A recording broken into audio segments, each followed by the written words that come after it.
Hey, what's up, everyone? Welcome to Fine, I'll Watch It. I'm Smokin' Phat J. I'm Matt Christy. And where's James? What happened to James? I don't know. Oh, there he is. There he is. Jesus, fuck. Give me that spray. Anyways, yeah, James could only join us in his spider effigy tonight, so... Oh no. He That's right. provided something for us that He did we'll provide display to something you for us. later. Let's play later. But we are going to be reviewing Spider-Man Across the Spider-Verse, which is the second outing for Lord and Miller in the That's not what they see. Keep going. In the Spider-Man, Spider-Man. universe.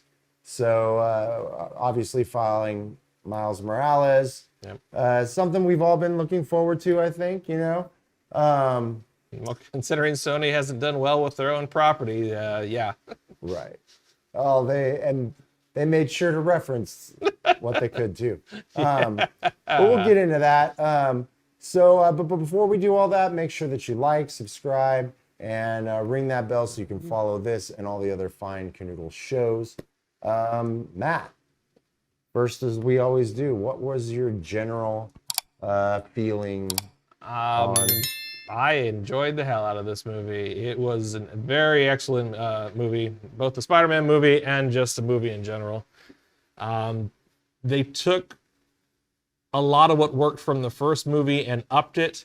The animation style varied a whole lot, and I enjoyed pretty much every choice they made in that regard.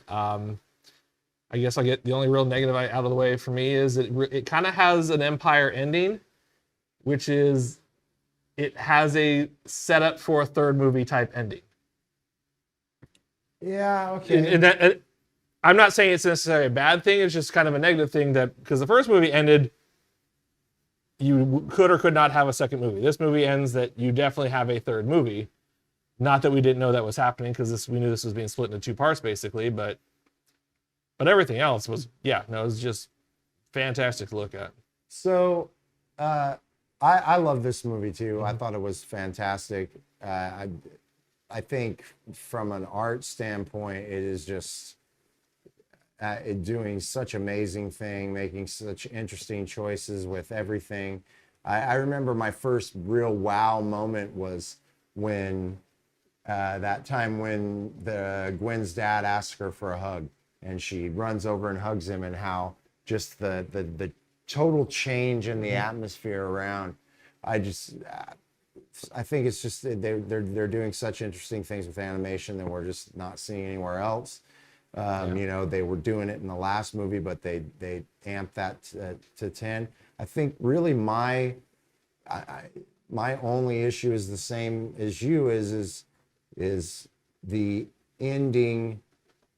I don't think that I think maybe they were trying for an Empire moment, but they didn't get one because they didn't introduce that villain until the end. If it would have been the Spot the whole time, you know, because that's who they were setting up as the villain, then, you know, because it was kind of like in Empire, they barely kind of teased the Emperor, you know, but it's Darth Vader's the bad guy, and he wins in the end. And that's where you get that Empire cliffhanger. This didn't have that. This had more of a, you know, just like, oh shit, you know, like here's another twist in the plot, and tune in next week to get the story. You know? So I'm not necessarily compared to Empire in regards to how the storyline played out and teasing a bag or anything like that. It's specifically, you watch the first movie, Into the Spider-Verse. The movie ends. While you do have a setup for another movie, it doesn't necessarily require another movie to ever exist. This movie, much like Empire, has a very good movie the entire way. Then it has this ending where it ends that there now has to be another movie, just because of the way it ends. Yeah. No other real comparison to it in that way. It was no surprise because from the very first trailer of this movie, they said it was part one. No, I know, but they didn't put that in the marquee in the end, and I think that might have been a. Well, yes, because they changed the name of the second movie or the last movie. Well, I think having this being a part one, having that in the title, I think might have been a bit of a mistake for them. Yeah. Well, let's But- go into specifics. I guess let's just start. We already talked about the things we didn't like. Yeah. What more amazing things do you want to pull out to talk about? I mean, we can start with Hubie Brown because that was one of the best new characters. Spider-Punk. Spider-Punk, one of the Great. best new characters to this universe, not new character to Spider-Man in general, but one of the new characters to this universe. Just and like basically the perfect embodiment of what punk really is and that attitude and everything like that, which a lot of movies that you've seen punk characters in, a lot of movies you can punk characters in, like, are just caricatures of what they think punk is. This character is pure what punk was in the 70s and early 80s, and he was wonderful and like a great addition to the movie to help push Miles along and help push the plot along. Yeah, definitely. Also, freaking what's his name? Oscar Isaacs as Spider-Man 2099. Amazing. Like, everybody was just killing it. Daniel Kaluuya. Yeah, Daniel Kaluuya was. Yep. Kaluuya, yeah, that's he's the guy from Black Panther, right? Yes, and the guy from Get Out. Get Out. Everyone was just Actually, amazing. two of his movies, Get Out and Yeah. Nope. Nope. I love that it did kind of a twist at the beginning with starting with Gwen and really getting more into the backstory of Gwen. Like, for the first 20 minutes, you don't even see Miles Morales. No. I don't know that it was so much a twist as intentional story choice, because a lot of the movie seemed to be from her perspective on purpose, especially since the movie ended with her. Well, I think this movie is equally about her and Miles. Yeah. Miles, like, she's kind of the one, they give you the reason why she is going along with all this stuff. You know what I mean? But, once Miles defects, you know what I mean? She's defecting as well, So it's, I think that it's an equal part her story as well. I don't know that to me, I don't really think that he's so much defecting as it is her reasoning for joining the Spider Society was she couldn't live in her universe anymore because she was now she was number one suspect for her dad. Her dad basically betrayed her trust and was going to arrest her regardless. Miles has a kid mentality. It's like, oh, it's a school Spider Society. I want to join it. I want to be a part of this and everything like that. And then he's told the truth, which is the reason why he's not allowed to join is because he's the specific reason it started in the first place, because of how he got his powers. So she trying to make a proxy family for herself. But here's the thing, and maybe I just missed this though, because so her dad's supposed to die too, right? He was, yes, but then he quit. That's right. He specifically said he quit the Force, so that changed that. Changed it. Now, how that affects it going forward, we'll see. Yeah, because supposedly someone has to, right? Supposedly, that's according to Miguel. She's got to go make friends with the new captain real quick to make sure that. All pans out. Hey, you're the new captain. Awesome. I'm gonna go over here and turn my back to you. But that's it. That's the most interesting part to me for the next movie, is they set up this dilemma. They've shown that it is actually true that if you don't follow what's considered to be canon in the Spider-Man universe, that the universe will collapse in on itself. Right. So how do you resolve this in the end? Right. Or does Spot become somehow a catalyst for it breaking canon and not destroying the universe?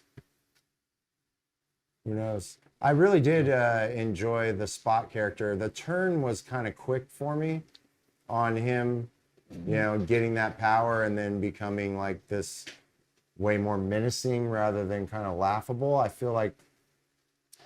Well, the point where he turned menacing, though, is they kind of left him. Yeah, they did. Behind, so So who knows? They'll use him in the third movie. We'll see how they use him. We'll see. I think the most interesting part for the third movie is going to be what they're going to do with Miguel O'Hara, because really he didn't do a whole lot in this movie. No, he just chased him. He chased him, but he served as more of the exposition. True. for the universe and everything like that. So I have a feeling they're going to go more into his story and possibly have a twist and showing that something else actually happened in the universe he thought he destroyed. Yeah, that's definitely a possibility. They could also, have another kind of puppeteer pulling some strings where he comes from, where it comes to him to kind of setting up something later, or maybe even going into, because they're making that weird Madam Web movie, right? Are they still? Well, they cast people. I know they did, and they also cast Bad Bunny as what's his name? Yeah, but I feel like that's, I don't know. I guess Spider-Woman's coming out. I don't know. But let's talk about that. I mean, they touched on everything. I mean, they even showed Donald Glover in a Prowler outfit. Talked about the the Toby or the Tom Holland's MCU Spider-Man universe. Yeah. Mentioned. Did they show the other two, or they had They showed him in film clips. Okay, film clips. They showed. Then you hear J. Jonah Jameson. Oh, yeah, he's Nexus Bean that he is. J. Jonah. He is. He's even the Lego version in He this. is every single version. Well, the Lego version was actually a sound clip. It wasn't any new audio. Yeah. They cut that one But from. still, But technically it's him, but a Lego version of him. Just sounds the same. So, I mean, I don't know. I really don't know what else to say about this. It's altogether, it's fantastic. It's something that I think everybody needs to definitely go see. And that's going to lead us to when I rate it, it's going to be very high. Yeah. Well, the nice thing about this movie too is that you don't necessarily need to see the first movie. No, they for recapped this it movie. pretty good enough for what you need to know from it. I think. Well, I don't know. You get more of his family dynamic by the first Look, from the first if movie. you were a person who read Miles Morales comics, you watched the first movie anyways. No, So I do think maybe you need to have saw the first one, because someone going into this movie dry may not understand that part. Like, why is this guy Spider-Man? well, they explain it, but on that though, that's where they give you the hint to how the movie's going to end. Okay, what's the hint? Because when Spot tells the story of how Miles got his powers, they actually show Universe 42's Miles. Yeah, it's the cornrow guy, yeah. same guy. Yeah. Right? Yeah. So but it gives you a hint that he didn't get his powers. So what does he become? And, Who knows? I guess that's the So it's going to end with two of the same Spider-Men fighting each other, or you think he's going to stay Prowler the whole time? I hope it's Prowler. He's not going to become Spider-Man, but whether he turns back to being good, we'll see. We'll see. But I guess that's the only other gripe about the movie is I've heard a lot of reviewers say that I enjoyed that twist that Miles was in a different universe. Me, the entire time, my anxiety is like, why are they not acknowledging yet that he went to Universe 42 and everybody else is not in that universe? Right? It took so long for that to happen, and I was like, that annoyed me. That took us it's not rewarding me for paying attention to the movie. It's making it draw it out longer for people who aren't paying attention to the movie and just think it's a great twist. And no, well, they needed that 2:15, bro. 2 hours 15 minutes. They needed just pad that length for those scenes. All right. Do we have some memes? Any memes? We got one meme, I think. We got one meme today. Let's see what our meme of the day is. Yep. Oh yeah, what happened? Where was he? They didn't. Well, he showed up at the end, right? Wasn't he? He looked like he was, but they haven't posted online. Looked again. Looks like they just did duplicates of Spider-Cat. I thought I saw him as well. No, Spider-Pig and Spider-Ham are two different characters. Oh. Spider-Ham showed up at the end. Yes. It was from the first movie, but guy? Spider-Pig, I looked again and it's like, nope, that's the cat. Okay. All right. Well, Spider-Pig needs some justice. Well, before we rate, Spider Kopp has sent in his review of the movie. All right.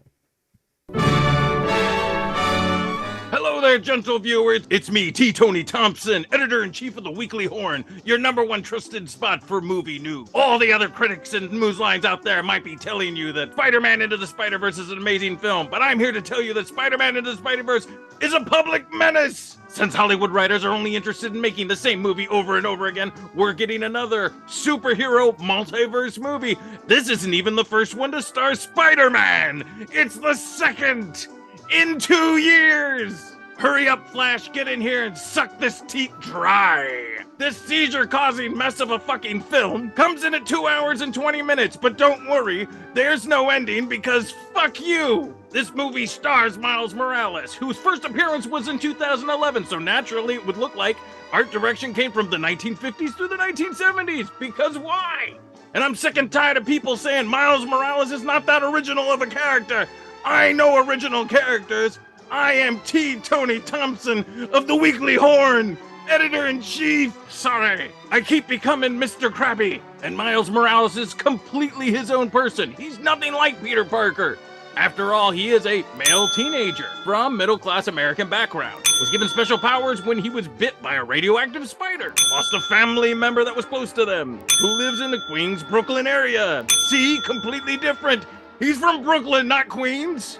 Is there anything redeeming in this menace of a movie? Yes, Spider-Punk was amazing. Actually, the movie is quite funny here and there. I laughed several times. The side characters really support this weak as fuck film with its 2 boring leads. And the voice acting across the board was remarkable. But in the end, all I was thinking is, fuck you, you boring, lazy, seizure-causing half of a movie. 1 out of 5 pictures of Spider-Man. God. All right. That's all what right, we're well, missing. thank That's you. what we're missing today. Yeah, well, 1. He gave it a 1. Beautiful, beautiful. All right, well, I'll go next. I'm gonna give it a 4. I'll give it a 4. It's not quite. I think the first movie was a 5. I was a little disappointed with the landing to the cliffhanger in the end, but otherwise, it was a fantastic movie, and I definitely recommend it. So, I'm gonna go 4.5. Yeah, because of the ending, it wasn't a perfect movie. Not to say their choice for what they're going to do with the ending was bad, but the fact that it, as you said earlier, it was originally advertised as Across the Spider-Verse Part 1, and then somewhere along the line, they decided to drop that and rename the third movie, but kept the ending that they were going with. So I was like, well, it's a obvious 2-parter that's not listed as a 2-parter. And while it is tangentially associated with the first movie, yeah. So, but otherwise, yeah, everything else on it was great. all right. Fantastic. Well, I can't wait to see it again when I get home and pause and look at more Spider-Man. See who all is actually there. All right. So 4 years to do the chase scene. To do that. Yeah. I mean, gorgeous. Those chase scenes were absolutely some of the most fantastic things I ever saw. Again, I love it. Look, we're gonna be back. We're gonna be talking about. Oh, bye. Bye. See ya. Bye. We're gonna be back next week. We will have James in the flesh, and we will be talking about We have a double the header. Flash We have a double and header. Yeah. Secret Invasion. Which So, early critic scores? We'll see. for what Secret Invasion? Is it Yep. bad? Is it bad? It's at 68 on Rotten Tomatoes. Anyways, So hit that like and subscribe because we're at 89% at least here at Canoodle Studios. So until next time, I'm Smokin' Phat J. I'm Matt Christy. And he was James the Spider Kopp. And we'll see you guys next time. Peace. Bye.